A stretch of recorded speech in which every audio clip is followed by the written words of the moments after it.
Hi there, my name's Nick Dutch, coming back on the camera yet again. Just want to talk today about misinterpretation and misunderstanding. You may have heard of the word conditioning, which is often used within the New Age, the supernatural, the occult, pagan communities and the rest, in reference to the time before a person became involved in the occult, suggesting that normal life programs you or conditions you to accept a certain model of the world, which to a certain degree it does. But what else can we say about the word conditioning? Again, I feel that this use of the word conditioning amongst the supernaturalist, New Age, occult and pagan worlds is in fact a bit of a misunderstanding, because conditioning can occur in different aspects of our life. The word itself was used a lot in the early researches into psychology, and one of the most popular cases is that of Pavlov experimenting on dogs, and he found that he could ring a bell and present food to the dogs, and the dogs would start creating saliva in their mouths, which could then be measured and be tested.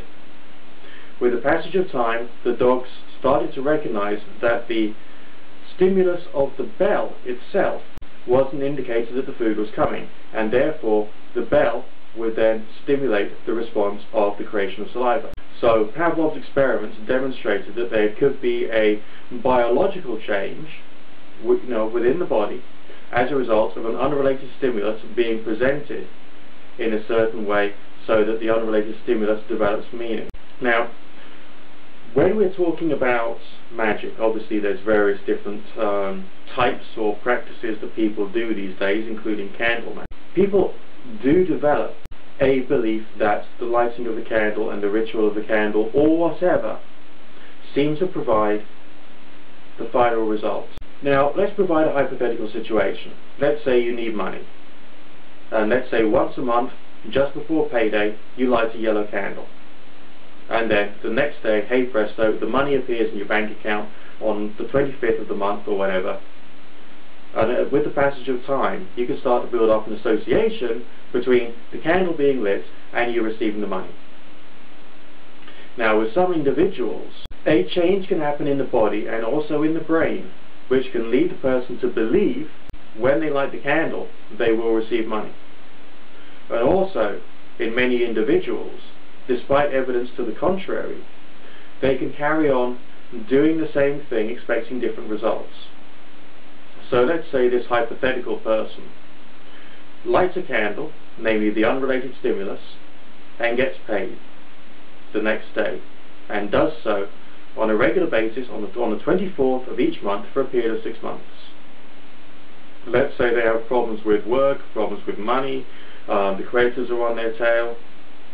Maybe that same person would light a yellow candle and would assume, because money arrived the next day after they lit that candle, that they would then receive money the day after lighting the yellow candle.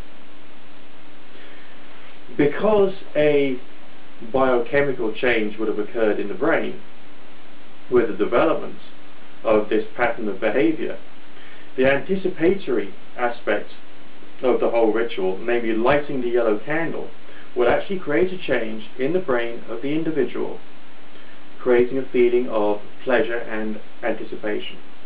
This can still lead the individual to, in inverted commas, believe that the candle lighting actually works and actually had an effect to bring money, even when it hadn't. If we're going to be good occultists, and by that I mean intelligent, rational, reasoning people, then we need to be able to work out in our own lives, in our own minds, when this conditioning phenomena is leading us to make the assumption that a particular ritual or a particular action worked, when in fact it might not. In saying this, I am not suggesting for one moment that there is a complete and total absence of some kind of effect from, in inverted commas, magical activity. Certain actions do tend to create certain results, yes. But if we're going to try and build a very real science of the supernatural and a science of magic, we will have to be much more analytical about the forces which drive us to have the assumptions that a particular action worked, and to what degree that particular action was actually responsible for the results. Remember that a lot of people get involved in something called magic because they need results, because of serious health problems, serious financial problems, problems in the family, and a wide variety of other issues. I would say that it is our responsibility not to delude people. And if we have deluded ourselves through the generation of the Pavlovian conditioning response in our own brains, then how are we to be able to explain the complex concepts of magic to people who don't normally understand these things? Okay, look after yourself. Good fortune, God bless. Nick Dutch signing out.